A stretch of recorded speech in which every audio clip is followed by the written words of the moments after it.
Rig जी नाम के पुत्र थे जिन्होंने अपने माता पिता की आराधना की, तो विट्ठल भगवान आज भी ऐसे खड़े हैं। उन्हीं के द्वारा प्रकट किए हुए विट्ठल भगवान स्वयं चल करके आए और कहा, पुंडरीक जी आप हमारे दर्शन करो। बोले कौन हो? बोले भगवान है। तो एक ईंट दे दी कि तब तक खड़े रहो जब तक हम अपने माता पिता की सेवा नहीं कर लेते।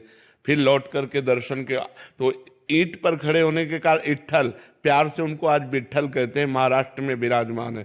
तो यदि हम माता पिता को भगवान की भावना से उनकी आज्ञा का पालन करते हुए, तो हमारे अंदर वो बुद्धि बढ़ेगी जो समाज प्रिय होगी, हमारे अंदर वो ज्ञान बढ़ेगा जो भगवत प्रिय होगा। सबसे पहले हमें भगवत भावना, क्योंकि भगवत भावना के बिना हम सेवा पूर्ण नहीं कर सकते। जैसे आप अपने माता पिता की सेवा कर रहे हैं और फिर कोई रिश्तेदार आया या मित्र आया और वो तुम्हारी निंदा करने लगे, तुम कर रहे हो सेवा और वो तुम्हारी निंदा करने लगे, अब तुम्हें क्या लगेगा कि यार इतनी सेवा करता हूं फिर भी ये निंदा करते आने वाले लोगों से, तो आपकी अश्रद्धा हो जाएगी। अगर आपका ये भाव कि मेरे भगवान है तो जो बोले बोले, मेरा कर्तव्य है इनकी सेवा करना, ये भाव बना रहेगा। जब तक हम भगवत भाव नहीं रखेंगे तब तक हम अपने माता पिता की आज्ञा का पालन और माता पिता की सेवा का, देखो भगवान होते हुए भगवान श्री राम ने अपने पिता की आज्ञा का पालन करने के लिए 14 वर्ष नंगे पैर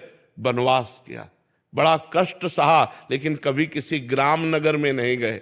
14 वर्ष विशेष उदासी, तापस वेश विशेष उदासी, 14 वर्ष राम वनवासी।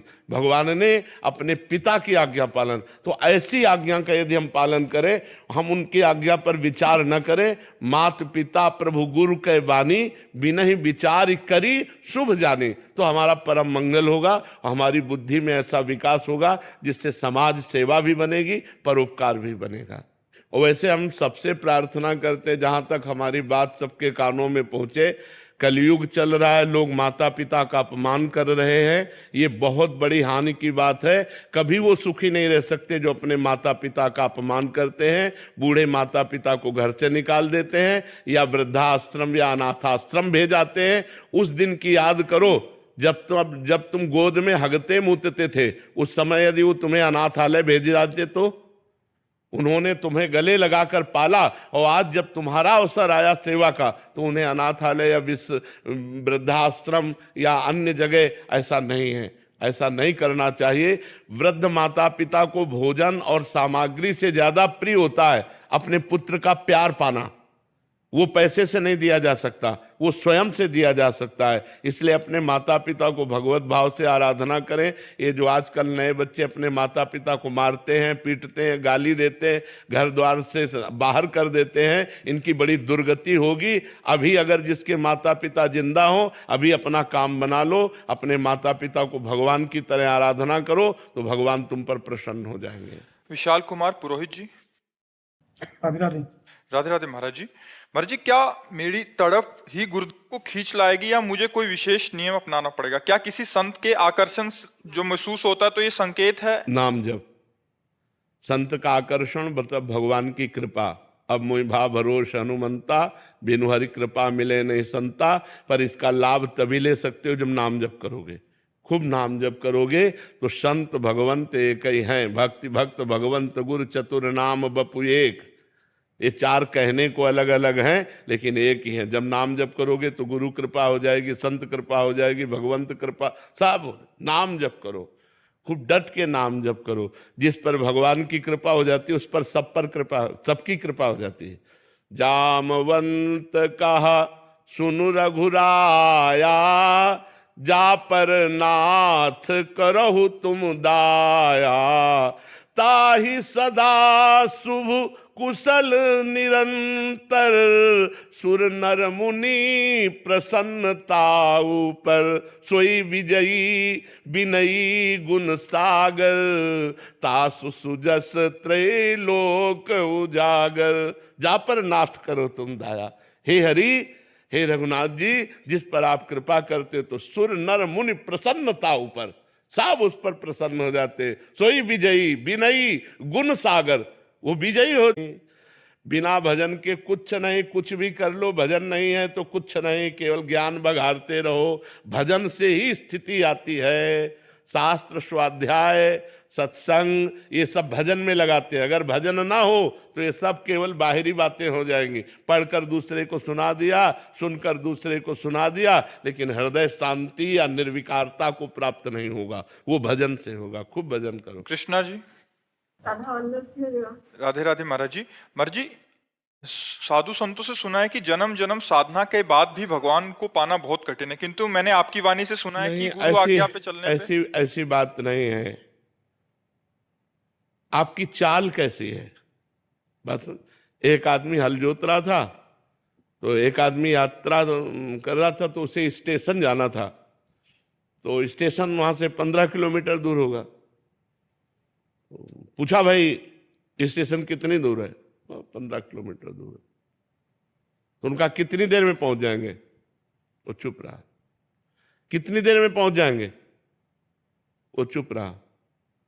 अब उसने दौड़ लगाई कि जो बोल ही नहीं रहा है, हमें 15 किलोमीटर जाना है, तो उसने समय घोषित कर दिया। आप 1.5 घंटा में पहुंच जाएंगे, आप 2 घंटा। चाल देख ली ना। बोले अब क्यों बोला? बोले तुम्हारी चाल देख ली। तो यदि तुम्हारी चाल है जन्म जन्मांतर वाली, तो भगवान जन्म जन्मांतर में मिलेंगे। तुम्हारी चाल है इसी जन्म में मिलने वाली, तो इसी जन्म में मिल जाएंगे। तुम्हारी चाल हो जाए इसी क्षण में मिलने वाली, तो इसी क्षण में भगवान मिल जाएंगे। हमारी चाल क्या है? हमारी चाल क्या है भगवान के प्रति? हमारा समर्पण क्या है भगवान के प्रति? इसके लिए जन्म जन्मांतर की जरूरत नहीं, इसके लिए व्याकुलता की जरूरत है। यदि एक दृष्टांत में आता है, एक संत बरगद के नीचे भजन कर रहे थे और एक पीपल के नीचे भजन कर रहे थे। नारद जी वहां से थे, उन्होंने दंडवत किया और कहा, आप तो भगवान के पास आते जाते हैं, कभी हमारी चर्चा चलाना और पूछना कि हमें भगवान कब मिलेंगे।